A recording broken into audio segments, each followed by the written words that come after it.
Sir ఈరోజు 5 రోజులు అవుతా ఉంది ఆయన దీక్ష చేపట్టి. దీన్ని ఏ విధంగా చూస్తారు? ప్రభుత్వ పెద్దలు ఇప్పటివరకు కూడా ఎవరు కూడా స్పందించలేదు. దీన్ని ఎట్లా చూస్తారు? ప్రభుత్వంలో ఏమాత్రం సోయలేని వ్యక్తులు ప్రభుత్వంలో ఉన్నారు.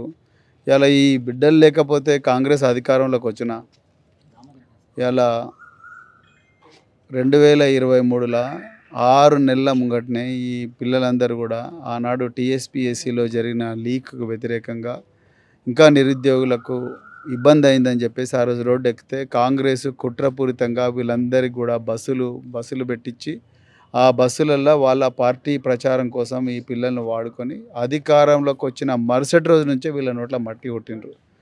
ఇది వాస్తవం. దానికి నేను ఆ రోజు నుంచి ఉద్యమాలు ఉన్నా కాబట్టి నేను కళ్ళారా చూసిన కాబట్టి చెప్తున్నాను. నేను ఆ రోజు కూడా చెప్పిన ఈ బిడ్డలకు దయచేసి మీరు మోసపోతున్నారు, మీ కాంగ్రెస్ వాళ్ళు మిమ్మల్ని మోసం చేస్తారు, నిండా ముంచుతారని చెప్పినా కూడా ఆ రోజు వినలేదు. ఈరోజు మరి వీళ్ళు అడుగుతున్న డిమాండ్లు ఆచరణ సాధ్యమైనవే అని నేను నమ్ముతున్నా.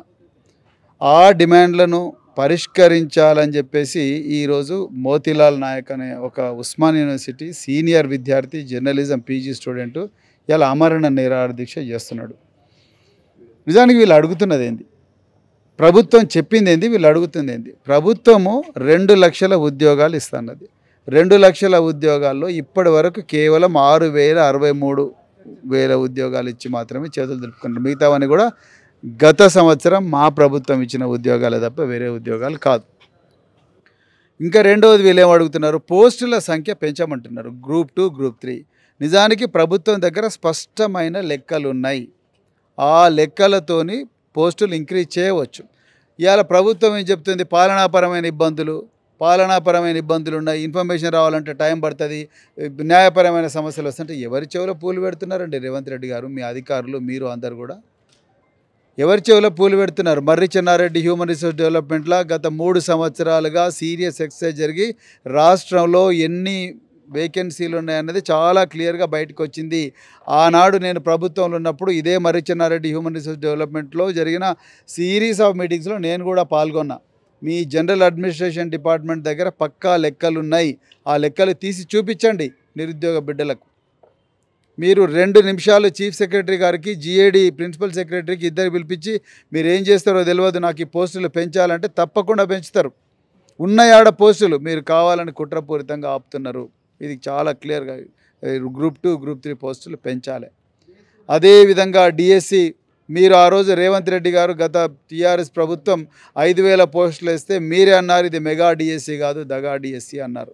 మరి మీరేం చేసిండ్రు? ఆ 5,000కి ఇంకో 5,000 కలిపి 11,000, 12,000 పోస్టులు ఇచ్చి ఇదే మెగా డిఎస్సి అన్నారు. యాక్చువల్గా ఆ రోజు ఏమనుకున్నారు? 20,000 పోస్టులు. మీరు సోమాజిగూడ ప్రెస్ క్లబ్లో అక్టోబర్ 3వ తారీఖు నాడు ప్రెస్ కాన్ఫరెన్స్ పెట్టినప్పుడు అక్కడ నేను కూడా ఉన్నా. దానికి నేను కూడా సాక్షిని. ఆ రోజు నేను కూడా నిరుద్యోగ జేఏసీ మీటింగ్లో పాల్గొన్నా. ఆ రోజు అక్కడున్న మిత్రులు ఇక్కడ కూడా ఉన్నారు. ఇప్పుడు ఆ రోజు మీరేమన్నారు? 20,000 పోస్టులు వేస్తామన్నారు, గ్రూప్ 2 పోస్టులు పెంచుతామన్నారు.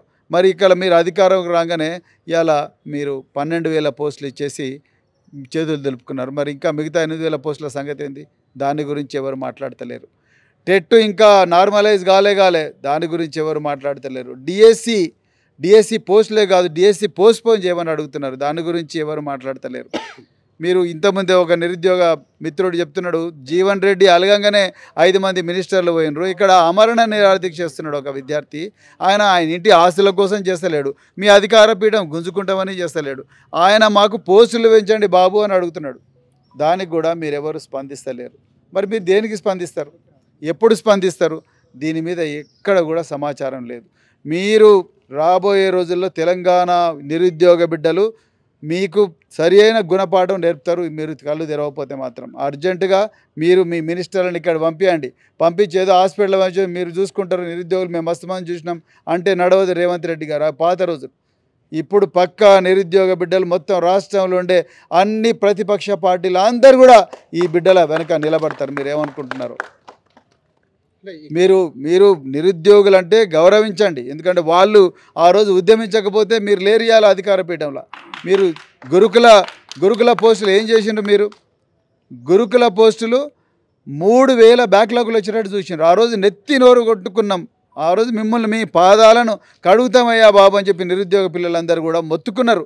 ఆ రోజు రిలింక్వేష్మెంట్ ఆప్షన్ ఇచ్చి ఉంటుంటే డిఎల్ నుంచి టీజీటీ దాకా ఆ ఆర్డర్లో రిక్రూట్ చేసి ఉంటే ఇలా 3,000 మందికి ఉద్యోగాలు వచ్చేటివి.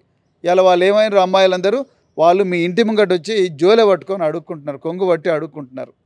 ఇదా మీరు చేసిన పాలన దక్షత. ఆ రోజు మేము ట్వీట్ చేస్తే మీరు రెస్పాన్స్ కూడా ఇచ్చిండ్రు, తప్పకుండా నేను ఆఫీసర్కి చెప్తాను చెప్పి. మరి ఏమైంది? మీ చీఫ్ సెక్రటరీలు ఏం మీటింగ్లు పెట్టిండ్రు, మీ ఆఫీసర్లు ఏం మీటింగ్ పెట్టిండ్రు? ఆ 3,000 మందికి బ్యాక్లాగ్ పోస్టులు ఫిలప్ చేస్తే ఏం పోతుంది? ఇప్పటికి కూడా చేయొచ్చు మీరు, అది చేయలేదు. అదేవిధంగా జీవో 46లో చిన్న కరెక్షన్ చేయాలి అంతే. ఏం కరెక్షను? ఈ తెలంగాణ స్టేట్ స్పెషల్ పోలీస్ను ఆ ప్రెసిడెన్షియల్ ఆర్డర్ నుంచి ఎగ్జంప్షన్ ఇవ్వాలి. ఒక ఎక్స్పెరిమెంట్ చేసి చూడండి. మీరు 6 నెలల క్రితము మీ సెక్రటరియేట్లో మీ ఛాంబర్లోనే మీ కాంగ్రెస్ పార్టీ ఎమ్మెల్యేలు మినిస్టర్లు అందరూ కలిసి మీకు రిప్రజెంటేషన్ ఇచ్చిండ్రు, మీరు మీటింగ్ పెట్టిండ్రు, అయిపోయింది. దాని తర్వాత ఏమైంది? 6 నెలల తర్వాత ఈ కమిటీ ఏం చెప్పిందో కూడా ఎవరికి తెలుస్తలేదు. ఏం చెప్పింది? సూపర్ న్యూమరీ పోస్టులు క్రియేట్ చేస్తున్నారా, లేకపోతే వేకెన్సీలా ఈ జీవో 46 బాధ్యతలను అడ్జస్ట్ చేస్తారా టాలెంటెడ్ పిల్లలు అనేది మీరు చెప్తలేరు. మరి మీరు ఏం చెప్తారు చెప్పండి? జీవో 317 గతి లేదు, జీవో 346 గతి లేదు.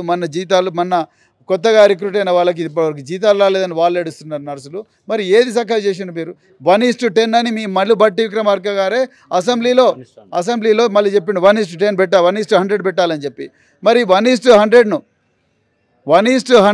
ఎందుకు మరి ఇప్పుడు మర్చిపోతున్నారు మీరు?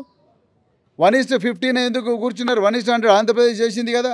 ఇంకొకటి మరి పోస్టులు పెంచితే ఇప్పుడు పోస్టులు ఎట్లా పెంచుతాం, మళ్ళీ తర్వాత పెంచుతామంటారు. మరి ఆంధ్రప్రదేశ్లో ఎట్లా పెంచిండ్రు? ఎంతసేపు? ఒక 2 నిమిషాల్లో మీరు గవర్నమెంట్ నుంచి ఆర్డర్ ఇచ్చి అదే కేటగిరీ వైజ్గా మీరు పోస్టులు పెంచండి, అంతే కదా. ఎగ్జామ్ ఎప్పుడైనా అవుతుంది. రేవంత్ రెడ్డి గారు మీరు మళ్ళొకసారి ఆలోచించండి. పిల్లల ప్రాణాల సమస్య మీకు తెలియంది కాదు. ఈ తెలంగాణ ఉద్యమంలో ఉస్మానియా విద్యార్థులు, అదేవిధంగా నిరుద్యోగ బిడ్డలు, అన్ని యూనివర్సిటీల విద్యార్థులు వాళ్ళందరూ ఏ విధంగా ఉద్యమించినరో మీకు తెలియంది కాదు. మరి మీకు తెలియకపోతే మీ అధికార పార్టీలో ఉండే మంత్రుల దగ్గర నుంచి తెలుసుకోండి. తప్పకుండా ఈ మోతీలాల్ ప్రాణాలు కాపాడాలి. ఈయన ప్రాణాలకు హాని అయితే మాత్రం ఎట్టి పరిస్థితుల్లో కూడా తెలంగాణ ఊకోదు. మరి తెలంగాణ బిడ్డలందరూ కూడా మరి ఆయన వెనుకనే ఉన్నారు. తెలంగాణ అన్ని ప్రతిపక్ష పార్టీలందరూ కూడా మరి నిరుద్యోగ బిడ్డల వెనుకనే ఉన్నారు. తప్పకుండా వీళ్ళ డిమాండ్లు మొత్తం కూడా నెరవేర్చేదాకా మేము తప్పకుండా పోరాడుతూనే ఉంటాం. అర్జెంటుగా మీ మంత్రివర్గాన్ని, దాంట్లో కొంతమంది మంత్రులైనా అర్జెంటుగా మరి గాంధీ హాస్పిటల్కి పంపండి, ఆ బిడ్డ ప్రాణాలు కాపాడాలని చెప్పి ఈ సందర్భంగా నేను డిమాండ్ చేస్తున్నా. జై తెలంగాణ.